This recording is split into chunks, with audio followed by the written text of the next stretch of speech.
मैं सूरज आपका स्वागत करता हूं अपने यूट्यूब चैनल सनराइज क्लासेस में। और आज हम लोग पढ़ेंगे इंपॉर्टेंट करंट अफेयर, सभी एग्जाम के लिए बहुत ज़्यादा इंपॉर्टेंट है। चलिए दोस्तों शुरू करते हैं। आज का पहला क्वेश्चन है जिसमें कहा गया है 69वां फिल्म फेयर पुरस्कार 2024 में सर्वश्रेष्ठ अभिनेता का पुरस्कार किसे मिला है। यानी सर्वश्रेष्ठ अभिनेता का पुरस्कार पूछा गया है तो किसको मिला है, वो मिला है रणवीर कपूर को, जो एनिमल के लिए मिला है, एनिमल ह्यूमैनिटी के लिए।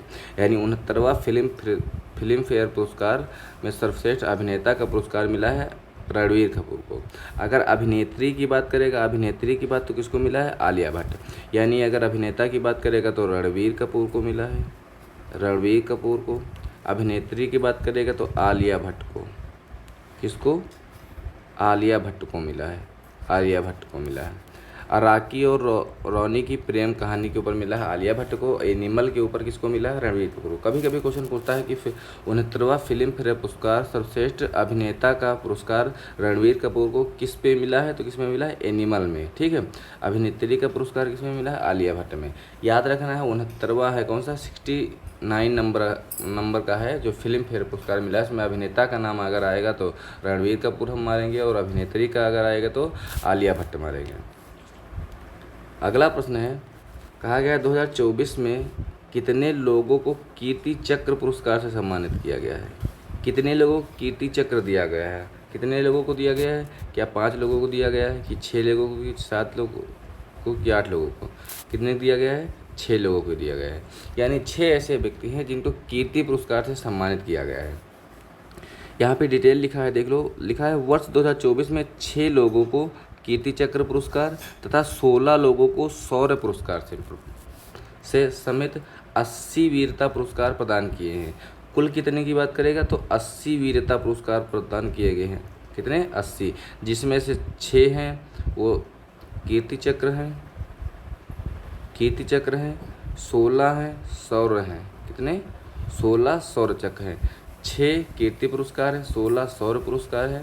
जिसमें 6 जो कीर्ति पुरस्कार हैं उनके नाम है, एक कैप्टन अंशुमन सिंह, दूसरा हवलदार अब्दुल मजीद, सिपाही पवन कुमार, मेजर दीपेंद्र विक्रम, मेजर दिग्विजय सिंह और हवलदार पवन कुमार। तुमको नाम याद नहीं रखना है, ठीक है, क्योंकि इतने नाम है, क्वेश्चन नाम से नहीं बनाएगा। कितनी संख्या याद रखनी, कितने हैं, 6 ऐसे व्यक्ति हैं जिनको कीर्ति चक्र प्रदान किया गया है, 6 हैं। लिखा गया है कि प्रो कबड्डी लीग के 10वें संस्करण में, कौन से, 10 नंबर का जो संस्करण है उसमें विजेता कौन रहा है। ठीक है। क्या हरियाणा स्टील रही है, क्या पुलेरी पल्टन रही है, कि पटना पायलट्स रही है, कि बंगाल वॉरियर्स रही है। तो कौन रहा है, तो रहा है पुलेरी पल्टन। यानी जो प्रो कबड्डी लीग है कौन रहा है, पुलेरी पल्टन। पास है प्रो कबड्डी लीग, पास है पुलेरी पल्टन। ठीक। संस्करण पूछा जाएगा तो 10वां आएगा, ठीक है, याद रहेगा ना। प्रो कबड्डी लीग पल्टन, पास है प्रो, पास है पल्टन, पास है प्रो, पास है पुलेरी पल्टन। ठीक। कौन सा है, पुलेरी पल्टन को 10वां संस्करण में विजेता की टीम घोषित किया गया है।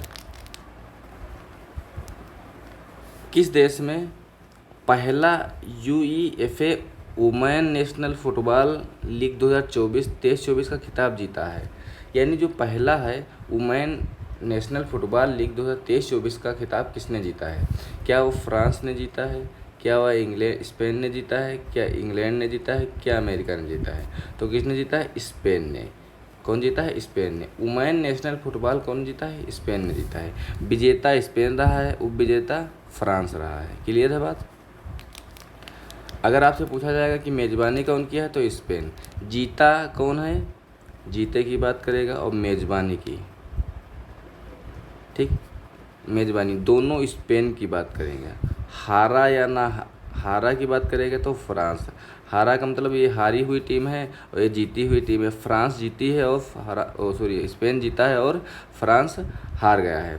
उपविजेता यानी हारा, फ्रांस उपविजेता टीम है, यानी बी नंबर इसका सही हो जाएगा, स्पेन सही हो जाएगा।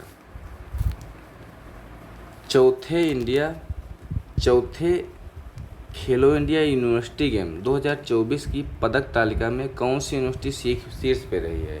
यानी 4 नंबर का खेलो इंडिया यूनिवर्सिटी गेम्स है। कौन नंबर का संस्करण याद रखना है, 4 नंबर का। यानी 4 नंबर का खेलो इंडिया यूनिवर्सिटी गेम्स है में 2024 की पदक तालिका में कौन सी यूनिवर्सिटी शीर्ष पे रही है। क्या वो पंजाब यूनिवर्सिटी रही है, कि चंडीगढ़ यूनिवर्सिटी रही है, कि जैन यूनिवर्सिटी रही है, कि गुरु नानक यूनिवर्सिटी रही है? तो कौन सी रही? चंडीगढ़ यूनिवर्सिटी। चंडीगढ़ यूनिवर्सिटी खेलो इंडिया के चौथे संस्करण में 2024 में जिसका आयोजन हुआ वो शीर्ष स्थान पर रही है। शुभंकर पूछा जाएगा तो अष्टलक्ष्मी है, ठीक है। शुभंकर अगर पूछा जाएगा तो अष्टलक्ष्मी है, 3 शीर्ष पे रहे। पहले चंडीगढ़ रही, फिर लवली प्रोफेशनल रही। चंडीगढ़ को 32 स्वर्ण पदक प्राप्त हुए हैं, 18 रजत पदक प्राप्त हुए हैं और 21 कांस्य पदक प्राप्त हुए हैं। सबसे मोस्ट इम्पोर्टेंट बात यह है कि चौथे खेलो इंडिया यूनिवर्सिटी गेम में पदक तालिका में शीर्ष पे कौन रही है? तो चंडीगढ़ का नाम आएगा। क्लियर है बात? जिसमें स्वर्ण 32 जीती है, 32 18 21 का रेशियो है, ठीक। क्लियर है बात? अगला दिया गया है सीमा सुरक्षा बल, जिसे बीएसएफ बोलते हैं, बॉर्डर सिक्योरिटी फोर्स की पहली महिला स्नाइपर कौन बनी है? ठीक है, बीएसएफ की यानी बॉर्डर सिक्योरिटी फोर्स यानी सीमा सुरक्षा बल की पहली महिला स्नाइपर कौन चुने गए हैं?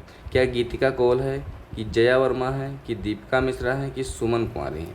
तो किसे चुना गया है? तो चुना गया है सुमन कुमारी को, जो विकल्प नंबर डी में दिया गया है। अगर बीएसएफ की स्थापना की बात करेगा तो 1 दिसंबर की बात करेंगे, ठीक है। 1 दिसंबर को इसकी स्थापना दिवस मनाया जाता है। इसकी स्थापना हुई कब थी? 1965 को, यानी 1965 को इसकी स्थापना हुई थी। स्थापना दिवस कब मनाया जाता है? 1 दिसंबर को मनाया जाता है। इसका मुख्यालय कौन है? नई दिल्ली है। वर्तमान समय में बीएसएफ के अध्यक्ष कौन है? नितिन अग्रवाल है, ठीक है। कौन है अध्यक्ष? बहुत इंपॉर्टेंट है। अध्यक्ष की बात करेगा नितिन अग्रवाल की बात करेंगे, ठीक।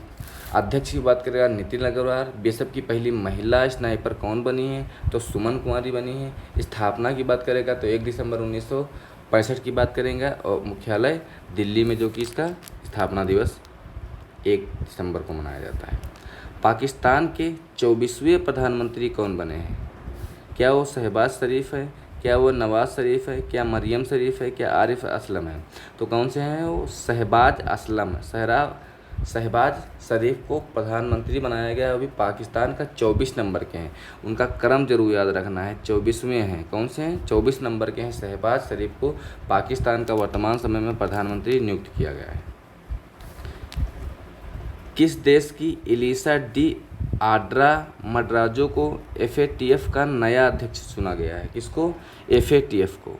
सबसे इम्पोर्टेंट बात है, एफएटीएफ का नया अध्यक्ष चुना गया है। किसको? आद्रा मद्राजो को, ठीक। वो कहाँ की हैं? क्या वो भारत की है, कि मैक्सिको की हैं, कि श्रीलंका की हैं, कि चीन की है? तो कहाँ की? मैक्सिको की है। जो जिनका नाम है एलिसा डी आद्रा मद्राजो एफएटीएफ का अध्यक्ष के रूप में चुनी गई हैं, वो मैक्सिको की हैं। क्वेश्चन इस तरह पूछा जाएगा कि एफएटीएफ की अध्यक्ष किसे नियुक्त किया गया है? अध्यक्ष किसे नियुक्त किया गया है? तो आपको नाम याद रखना है, एलिसा डी, क्या याद रखना है? एलिसा डी आद्रा मद्राजो याद रखना है, ठीक। कहाँ की हैं? मैक्सिको की रहने वाली है। क्लियर है बात? यानी एफएटीएफ की जो अध्यक्ष की बात करेगा तो महिला बनी है, और जहाँ जहाँ महिला अध्यक्ष बनाई जाती हैं बहुत ज़्यादा इंपॉर्टेंट हो जाती है। यानी महिला की जब बात करेंगे, जहाँ महिला का नियुक्ति होती है, जहाँ पे वो क्वेश्चन अपने आप में बहुत ज़्यादा इंपॉर्टेंट हो जाता है। इसलिए इस क्वेश्चन का सही जवाब हो जाएगा मैक्सिको की रहने वाली है। नाम है एलिसा डी आद्रा मद्राजो, एफएटीएफ की अध्यक्ष बनी है। देश के सर्वोच्च पुरस्कार जिसका नाम है भारत रत्न, ठीक, 2024 में किसे प्रदान किया गया है? क्या वो कर्पूरी ठाकुर को प्रदान किया गया है, कि पीवी नरसिम्हा राव को, चौधरी चरण सिंह को, कि एमएस स्वामीनाथन को, कि लाल कृष्ण आडवाणी को? तो किसको प्रदान किया गया है? ये सबको प्रदान किया गया है, ठीक है। इनको भी कर्पूरी ठाकुर को, पी नरसिम्हा राव को, चौधरी चरण सिंह को, एमएस स्वामीनाथन को, लाल कृष्ण आडवाणी को। क्लियर है बात? सबको ये एमएस स्वामीनाथन पुरस्कार प्रदान किया है। यानी इस बार 2024 में 5 लोगों को भारत रत्न प्रदान किया गया है, जिसमें 49 नंबर का जो प्रदान किया गया है, 49वां पुरस्कार प्रदान किया गया है कर्पूरी ठाकुर को। ये बिहार के रहने वाले हैं। कहाँ के? बिहार के रहने वाले। 50वां प्रदान किया गया है लाल कृष्ण आडवाणी को। क्लियर है बात। सबसे लास्ट नंबर का जो प्रदान किया गया है वो 50वां प्रदान किया गया, जो लाल कृष्ण आडवाणी को प्रदान किया गया है। पहला प्रदान किया मतलब 49 नंबर का प्रदान किया गया था कर्पूरी ठाकुर को, जो बिहार से इनका संबंध है। भारत रत्न की स्थापना की बात करेगा तो 1954 की बात करेगा। कब की बात करेगा? 1954 में। भारत का सर्वोच्च नागरिक पुरस्कार है जो भारत रत्न के नाम से जाना जाता है। इस बार 5 लोगों को दिया गया है, अन्यथा 3 लोगों को तो दिया ही जाता है और हर प्रत्येक 26 जनवरी को इसका आयोजन किया जाता है, यानी प्रदान किए जाते हैं। क्लियर है बात। लिखा है उत्तराखंड हाईकोर्ट की पहली महिला मुख्य न्यायाधीश कौन बनी है। फिर बात आई महिला की, वो भी पहली हैं और उत्तराखंड हाईकोर्ट की है। क्वेश्चन अपने आप में बहुत ज़्यादा इंपॉर्टेंट है। क्या वो रेखा शर्मा को बनाया गया, कि जया वर्मा को बनाया गया, कि रितु बाहरी को बनाया गया, कि हिमा कोहली को बनाया गया? तो जो उत्तराखंड हाईकोर्ट की पहली महिला है वो बनाया गया रितु बाहरी को। किसको? रितु बाहरी को बनाया गया है। रितु बाहरी को उत्तराखंड हाईकोर्ट की पहली महिला मुख्य न्यायाधीश के रूप में चुना गया है। ठीक है। उत्तराखंड हाईकोर्ट का मुख्यालय अगर पूछा जाएगा तो नैनीताल में है। क्लियर है बात। राजधानी उत्तराखंड की कहाँ है? देहरादून में है, जो शीतकालीन में बनती है। ठीक है। ग्रीष्मकाल में गैरसैंण बनती है।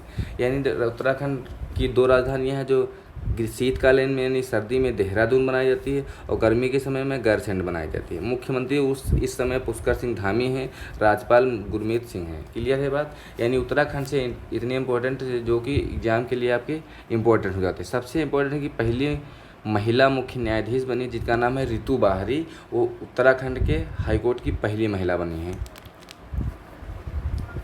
किस राज्य में ओम की आकृति वाला एक शिव मंदिर बनाया जा रहा है? शिव मंदिर में आश्रम बनकर तैयार किया गया। शिव मंदिर में आश्रय बनकर तैयार किया गया है, यानी ओम की आकृति क्या है? क्या वो पाली में है, कि वो अयोध्या में है, कि वो मोहाली में है, कि वो सांची में है?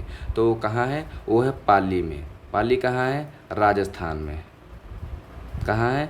पाली राजस्थान में जो ओम की आकृति का शिव मंदिर बनाया जा रहा है, जो विकल्प नंबर ए इस प्रश्न का सही जवाब हो जाएगा।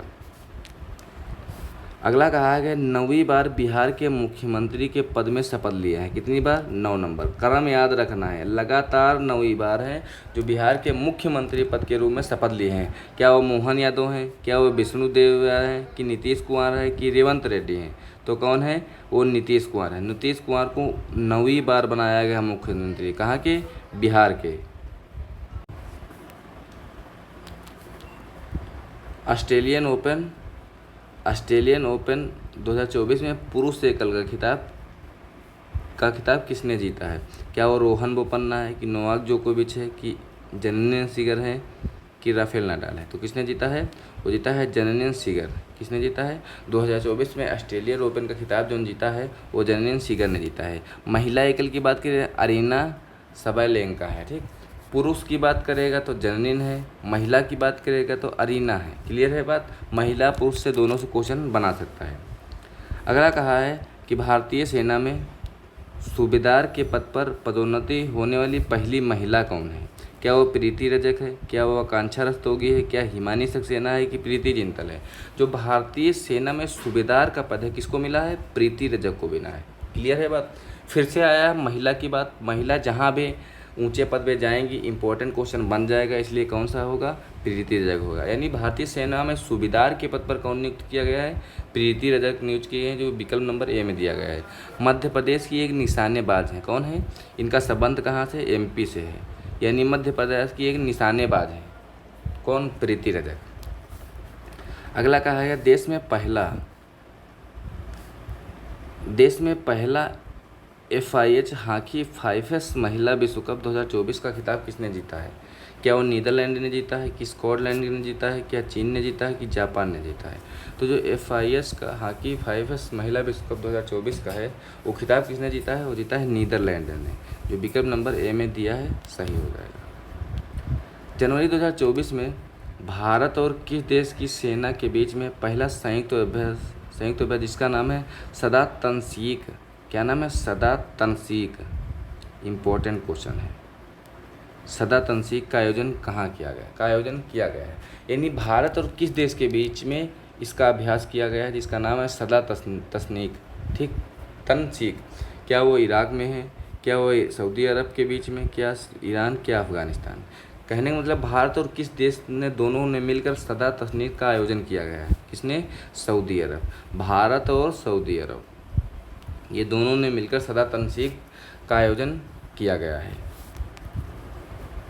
कौन सा देश भ्रष्टाचार बोध सूचकांक में 2023 में की सूची में शीर्ष स्थान पर रहा है? यानी भ्रष्टाचार में सबसे नंबर 1 पे कौन रहा है? क्या वह फिनलैंड रहा है, कि वो डेनमार्क रहा है, कि स्वीडन रहा है, कि नॉर्वे रहा है? तो कौन रहा है? डेनमार्क रहा है। क्लियर है बात? पहले स्थान पे डेनमार्क, दूसरे स्थान पे फिनलैंड, तीसरे स्थान पे न्यूजीलैंड। क्लियर है बात? ये जो भ्रष्टाचार बोध सूचकांक है जारी कौन करता है? जारी करता है ट्रांसपेरेंसी इंटरनेशनल की बात करेगा तो क्लियर है। 2023 में कौन जारी किया है? Transparency international. स्थान सबसे पहला कौन सा है? डेनमार्क का है। यानी भ्रष्टाचार के मामले में सबसे ज़्यादा भ्रष्टाचार कहाँ है? डेनमार्क में है। 75वें गणतंत्र दिवस के परेड में किस मंत्रालय की झांसी को सर्वश्रेष्ठ झांकी का पुरस्कार मिला है? कौन सा नंबर का? इस बार जो गणतंत्र दिवस मनाया गया है 75 नंबर का है। कौन सा क्रम है? 75 नंबर का क्रम है। क्या वो संस्कृति मंत्रालय की झांसी को सर्वश्रेष्ठ माना गया है, कि गृह मंत्रालय, कि शिक्षा मंत्रालय, कि बाल विकास मंत्रालय? किसको? संस्कृति मंत्रालय को सबसे टॉप की झांसी माना गया है। यानी सबसे नंबर 1 की झांकी को प्रदर्शित किया गया है, वो किसको माना गया है? संस्कृति मंत्रालय की झांकी को सर्वश्रेष्ठ झांकी का पुरस्कार मिला है। मलेशिया में 17वें राजा, मलेशिया में अभी भी राजा का जो क्रम चलता है, यानी वहाँ अभी भी राजा चुने जाते हैं। 17वें राजा कौन बन रहे हैं? क्या वो सुल्तान इब्राहिम बन रहे हैं, क्या मोहम्मद बिन सलमान बन रहे हैं, क्या सुल्तान उस्मान ख्वाजा बन रहे हैं, कि सुल्तान अल जबेर बन रहे हैं? तो कौन बन रहे हैं? सबसे जो मलेशिया में बन रहे हैं 17 नंबर की सुल्तान इब्राहिम बन रहे हैं। यानी सुल्तान इब्राहिम 17वें राजा बन रहे हैं मलेशिया में। क्लियर है बात? एक समंदर मेरे अंदर, क्या है? एक समंदर मेरे अंदर, एक समंदर मेरे अंदर नामक पुस्तक का लेखक कौन है? बहुत ज़्यादा इम्पोर्टेंट है। एक समुंदर मेरे अंदर, क्या वो संजीव कुमार जोशी की पुस्तक है, क्या वह MM नरवणे की है, क्या वह अजीत सिंह की है, क्या वह विकास की? किसकी है? संजीव कुमार जोशी की है। यानी वो जो एक समुंदर मेरे अंदर नामक पुस्तक है वो संजीव कुमार जोशी की है। उन्होंने बहुत जोश में आकर क्या लिखा है? एक समंदर मेरे अंदर, यानी अपने अंदर के जो समंदर को बाहर निकाला है, यानी पुस्तक का नाम दिया है जिसका नाम है एक समंदर मेरे अंदर नामक पुस्तक किसने है? संजीव कुमार जोशी की है। क्लियर है बात? इंपॉर्टेंट है, याद रखिएगा। लिखा है अजाली असोमानी किस देश की चौथी राष्ट्रपति बनी है? कौन सी? चौथी राष्ट्रपति बन गई। सबसे पहली बात क्रम याद रखना है। दूसरी बात अजाली असोमानी किस देश की चौथी राष्ट्रपति बनी है? क्या वह कोरोसोम की बनी है, कोमोरोस की बनी है, क्या वो केन्या की बनी है, क्या वो बुर्किना फासो की बनी है, क्या वो नाइजीरिया की बनी है? तो कहाँ की बनी है? कोमोरोस की बनी है। यानी कोमोरोस की अजाली असोमानी बनी है जो चौथी नंबर की राष्ट्रपति बनी है। क्लियर है बात? चौथी बार बनी है, यानी लगातार 3 बार बन चुकी है, इस बार चौथी बार में बनी है। क्वेश्चन कहाँ है? तुवालू नए प्रधानमंत्री बने हैं। कहाँ के बने हैं? क्या वो कौन बने हैं? क्या वो एंथोनी एल्बानीज हैं, क्या वो ट्रिस्टर टेबलेट हैं, या एडिन लोसन्ना मसराय हैं, क्या वो फ्लेटी टियो हैं? तो कौन है? फ्लेटी टियो तुवालू के नए प्रधानमंत्री हैं। कहाँ के? तुवालू के। तुवालू देश के नए प्रधानमंत्री बन गए जिनका नाम है फ्लेटी टियो। ठीक, राजधानी कहाँ है? फुनाफुटी। तुवालू की राजधानी क्या है? फुनाफुटी। ठीक है, क्लियर है बात? एकदम अजीब नाम है, याद रखना, एग्जाम के पॉइंट ऑफ व्यू से बहुत ज़्यादा इंपॉर्टेंट है। क्लियर बात है? एक वहाँ पाकिस्तान के बने हैं प्रधानमंत्री, एक तुवालू के बने हैं। ठीक है, इस तरह के जो प्रधानमंत्री की नियुक्ति हुई है बहुत ज़्यादा इंपॉर्टेंट है। तुवालू के प्रधानमंत्री कौन बने हैं? फ्लेटो टियो बने जिनकी राजधानी फुनाफुटी है। क्लियर है बात? महाराष्ट्र भूषण पुरस्कार 2024 में किसे सम्मानित किया गया है? क्या वो संदीप आहूजा को, कि असलम शरीफ को, कि डॉक्टर प्रदीप कुमार महाजन को, कि दिनेश कुमार को? किसको? डॉक्टर प्रदीप महाजन को। यानी प्रदीप जो महाजन है, महाराष्ट्र महाजन को पुरस्कार प्रदान किया गया है। महाराष्ट्र भूषण पुरस्कार 2024 से सम्मानित किया गया है। किसको? महाजन को, यानी प्रदीप महाजन को। क्लियर है बात? जो विकल्प नंबर C में दिया गया है। किस देश की वर्ल्ड एथलेटिक्स चैंपियनशिप 2027 का आयोजन किया जाएगा? यानी कब? 2027 की बात करिए, यानी 2027 में वर्ल्ड एथलेटिक्स चैंपियनशिप का आयोजन कहाँ किया जाएगा? क्या वो बीजिंग में किया जाएगा? क्या वो टोक्यो में किया जाएगा? क्या वो ग्लासगो में किया जाता है? क्या वो नई दिल्ली में किया जाएगा? तो कहाँ किया जाएगा? बीजिंग में। बीजिंग कहाँ की राजधानी है? चीन की। ठीक है, यानी बीजिंग में किया जाएगा जो वर्ल्ड एथलेटिक चैंपियनशिप 2024 की मेज़बानी। यानी इतने दिन बाद का घोषणा अभी भी कर दी गया है कि यानी 24 का जो आयोजन होगा वो कहाँ होगा? बीजिंग में किया जाएगा। क्लियर है बात? किस देश में प्रधानमंत्री नरेंद्र मोदी ने सिंदरी फर्टिलाइजर प्लांट का उद्घाटन किया है? सिंदरी की बात करें, यानी सिंदरी जो फर्टिलाइजर प्लांट है वो कहाँ उद्घाटन कर दिए हैं प्रधानमंत्री अपने यहाँ के नरेंद्र मोदी जी ने? क्या वो जयपुर में किए हैं, कि वो पटना में किए हैं, कि वो धनबाद में किए हैं, कि झारखंड में और रांची में किए हैं? कहाँ किए हैं? वो धनबाद में किए हैं। क्लियर है बात? यानी धनबाद में सिंदरी फर्टिलाइजर प्लांट का उद्घाटन करने वाले हमारे देश के प्रधानमंत्री नरेंद्र मोदी जी ने धनबाद में सिंदरी फर्टिलाइजर का उद्घाटन कर दिया है। मई 2024 में तेंदुओं की नई रिपोर्ट के अनुसार, यानी मई 2024 में जो तेंदुओं की नई रिपोर्ट आई है, नई रिपोर्ट के भारत में तेंदुओं की संख्या कितनी है? क्या वह 13,482 है? क्या वो 13,874 है? क्या वो 23,785 है? क्या वो 13,171 है? कितनी है? 13,874, यानी 13874। क्लियर है बात? यानी 1 3 को मिलाओगे तो 4 बन जाएगा, फिर यहाँ पे 7, फिर 8। क्लियर है? यानी 1 3 8 7 4 13,874, 13,874। ठीक है, क्लियर है बात? 3 4 बार बोलोगे याद हो जाएगा। कितना है? 13,874 तेंदुओं की कुल संख्या है हमारे भारत में। सर्वाधिक की बात करेगा तो लद्दाख में है। कहाँ? लद्दाख में है। क्लियर है बात? अगला, 2024 में सबसे कम प्रजनन दर कहाँ दर्ज की गई है? यानी सबसे कम की बात करें, प्रजनन दर कहाँ दर्ज की गई है? क्या वो चीन में, क्या वो भारत में, क्या वो जापान में, क्या वो दक्षिण कोरिया में? तो कहाँ की गई? दक्षिण कोरिया में। यानी दक्षिण कोरिया में 2024 में दुनिया की सबसे कम प्रजनन दर दर्ज की गई है। कौन सा देश भारत की जन औषधि योजना में जुड़ने वाला पहला देश बन गया है? यानी भारत की जो जन औषधि योजना है कहाँ की है? भारत की जन औषधि जो योजना है उसमें विदेश का, यानी भारत के अलावा, जो भारत की तो योजना है ही, भारत के अलावा कौन सा देश जो जुड़ गया है, पहला देश बना है? क्या वो जापान है? क्या वो मॉरिशस है? क्या वो मलेशिया है? क्या वो दक्षिण कोरिया है? तो कौन जुड़ा है? मॉरिशस है। यानी मॉरिशस पहला ऐसा देश बन गया है जो भारत की जो योजना है, जिनका नाम जन औषधि योजना में जुड़ने वाला पहला देश बन गया है। कौन? मॉरिशस। किंग्स चार्ज 3 के द्वारा मानद नाइटहुड प्राप्त करने वाले पहले भारतीय कौन बने हैं? ठीक है, कौन? रतन टाटा है, कि सुनील भारती मित्तल हैं, कि शशि थरूर हैं, कि मुकेश अंबानी हैं? तो कौन है? सुनील भारती मित्तल हैं, जो किंग्स जॉर्ज के द्वारा दी गई मानद नाइटहुड प्राप्त करने वाले पहले भारतीय बन गए हैं। सुनील भारती मित्तल, जो कि विकल्प नंबर बी में दिया गया है। रोमन क्या लिखा है? रोमेन रोलैंड पुस्तक का क्या नाम है? रोमैन रोलैंड पुस्तक। ठीक, पुस्तक का नाम है रोमैन रोलैंड पुस्तक। 2024 में किसने जीता है? पुरस्कार है। ठीक है, पुस्तक पुरस्कार है। कौन सा? पुस्तक पुरस्कार है। रोमैन रोलैंड पुस्तक पुरस्कार 2024 में किसने जीता है? क्या वह पंकज कुमार चटर्जी हैं? क्या वह अर्जुन कुमार सिंह है? क्या वह विश्वास कुमार है? क्या वह अनुपम मित्तल है? तो कौन है?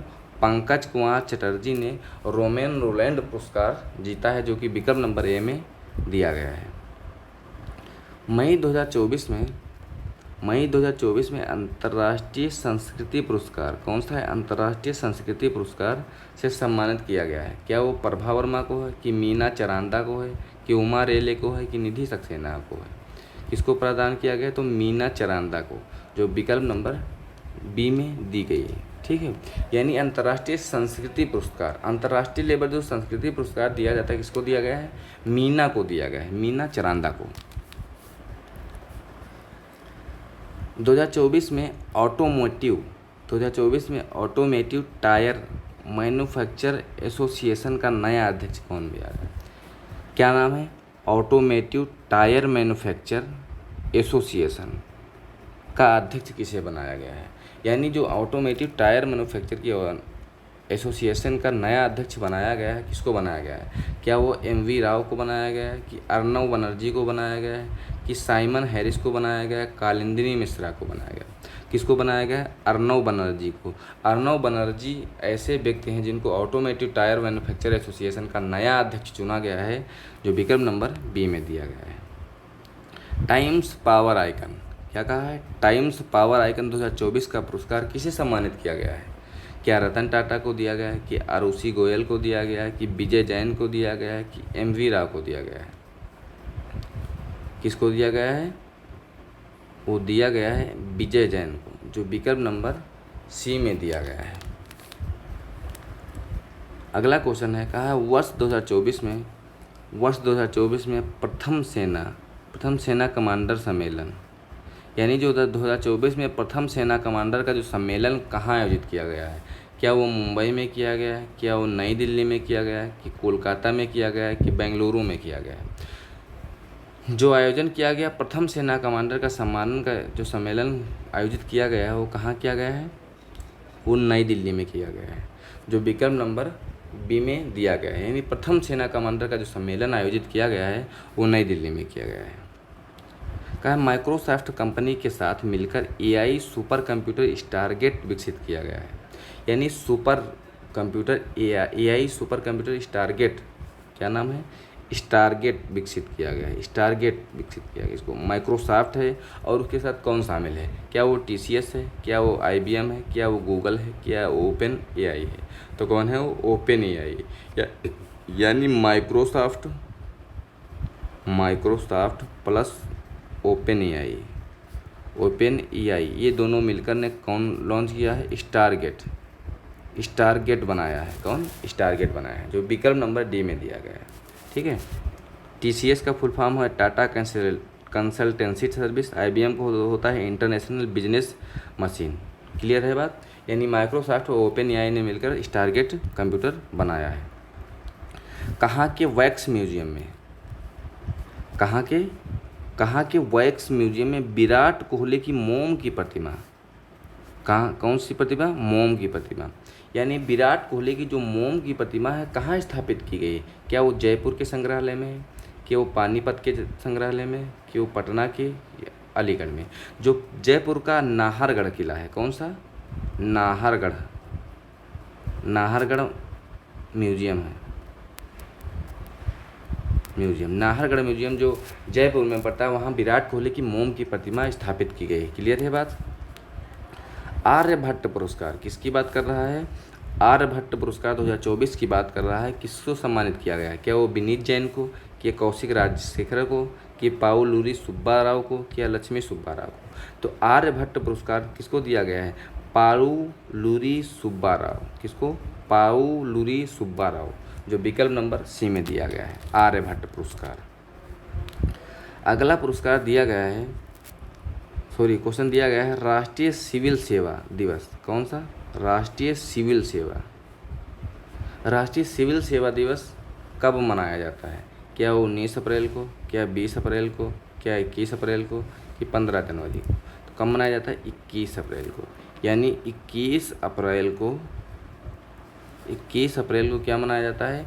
राष्ट्रीय सिविल सेवा दिवस मनाया जाता है, जो कि विकल्प नंबर सी में दिया गया है। अगला है 66वां, कौन सा? 66 नंबर का ग्रैमी अवार्ड है। ग्रैमी अवार्ड 2024 में बेस्ट ग्लोबल म्यूजिक एल्बम का अवार्ड किसे गया है? क्या मिडनाइट्स को दिया गया है, कि दिस मोमेंट को दिया गया है, कि दी कार्ड को दिया गया है, कि फ्लावर्स को दिया गया है? किसको? This moment. किसको? दिस मोमेंट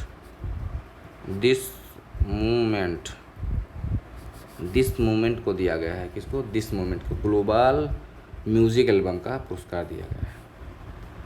फरवरी 2024 में अंतरिक्ष में सर्वाधिक समय बिताने वाला रिकॉर्ड किसने बनाया है? क्या वो रायना बर्नावी ने बनाया है, कि क्रिस्टा जॉर्जियो ने बनाया है, कि विक्टर फ्लावर ने बनाया है, कि ओलेग कोनोरेंको ने बनाया है? किसने बनाया है? ओलेग कोनोरोल्टो ने बनाया है, जो विकल्प नंबर डी में सही हो जाएगा। ठीक है, आज के क्वेश्चन यहीं तक, मिलते हैं अगले क्वेश्चन में। थैंक यू दोस्तों।